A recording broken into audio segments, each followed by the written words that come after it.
Muito bem, pessoal, hoje nós vamos falar do Caixa Rio Bravo Fundo de Fundos. Lembre de nos seguir nas redes sociais, @Professor Baroni e @Suno Research. Vamos em frente. A administração e gestão desse fundo é feito pela Caixa Econômica Federal, mas aqui entra agora a figura do cogestor, que é feito então pela Rio Bravo. Segmento de fundo de fundos, ou FOFs, né? Patrimônio total 165 milhões de reais. Taxa de administração, gestão e cogestão, somando as três, 1,20% ao ano. E não há taxa de performance. Esse fundo veio ao mercado em 2013, portanto aí praticamente 6 anos, e apenas uma emissão de cotas foi realizada. Base de cotistas aí pouco mais de mil investidores e número de cotas 157.476. O Caixa Rio Bravo Fundo de Fundos é negociado com o ticker CXRI11 na B3, tem um peso no IFIX de 0,48% e uma liquidez média diária ainda um pouco baixa, R$60 mil, apesar do fundo já ter um longo histórico no mercado listado.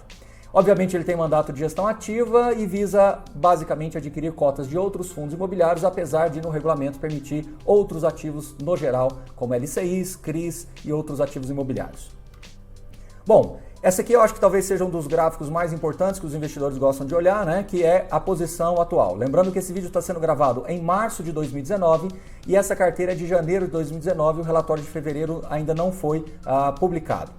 Vamos lá, então a maior posição do fundo é caixa, né? Uma posição de liquidez de 11% em posição de caixa.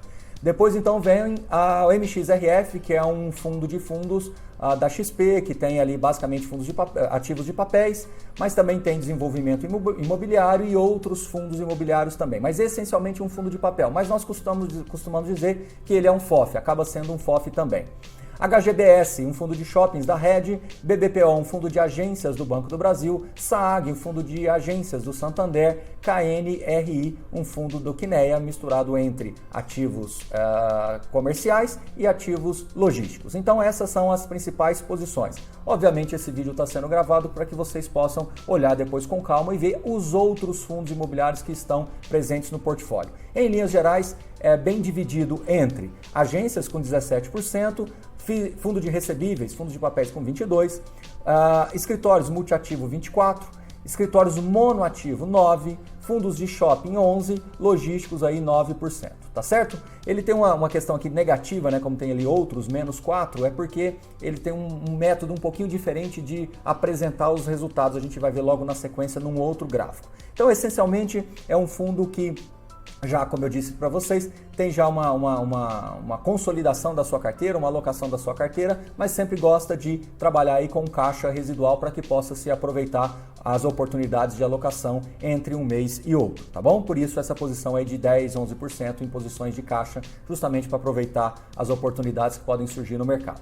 Essencialmente todos os fundos são listados e fundos abertos aos investidores em gerais. Olhando aqui um a um, você percebe que não há nenhum fundo, como a gente costuma dizer, fundos restritos ou fundos 476. Essencialmente, o gestor, o cogestor e o gestor optam por alocações no mercado listado, como a gente está habituado. Bom, aqui, como eu disse para vocês, é um gráfico um pouquinho diferente do que a gente está acostumado a ver em outros FOFs. Então vamos nos atentar a algumas cores aqui. A primeira delas é o marrom, que é a primeira, onde você consegue ver efetivamente quanto foi distribuído para o cotista. Então ele começou em janeiro do ano passado a R$ 7,50, depois baixou para R$ 7,00 e no fechamento do ano, isso em dezembro de 2018, ele fez então um ajuste de R$ 10 por cota. Então esse marrom é um que vale você observar para saber o quanto esse fundo distribui. Outra cor que eu gosto de destacar para vocês olharem aqui é o laranja, é quanto efetivamente ele recebe de rendimentos dos fundos imobiliários, tá?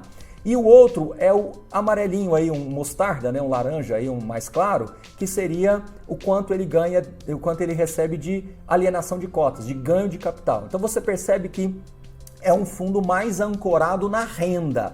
A distribuição realmente de lucros imobiliários ela é adicional. Apenas em novembro, que foi muito excepcional o resultado, onde o ganho de capital, novembro do ano passado, né? O ganho de capital ali foi de R$ 8,91, isso eu estou falando em termos brutos, né? Tem aqui depois a questão do abatimento de imposto de renda, tudo, mas em termos brutos R$ 8,91. Então isso realmente sobressaiu em relação à distribuição da renda, que foi R$ 5,97, né?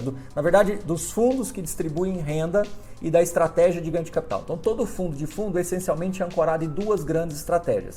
a renda paga pelos fundos que estão presentes no seu portfólio e o ganho de capital em função do giro do PL do fundo ali, que pode justamente gerar esses adicionais para o cotista. Então é um gráfico que vale a pena vocês olharem com calma. Como eu disse para vocês, é uma distribuição um pouquinho, é uma ilustração um pouquinho diferente do que os outros FOFs estão habituados a apresentar, mas dá para que vocês possam olhar com calma e entender melhor como é que é o desenho do CXRI11.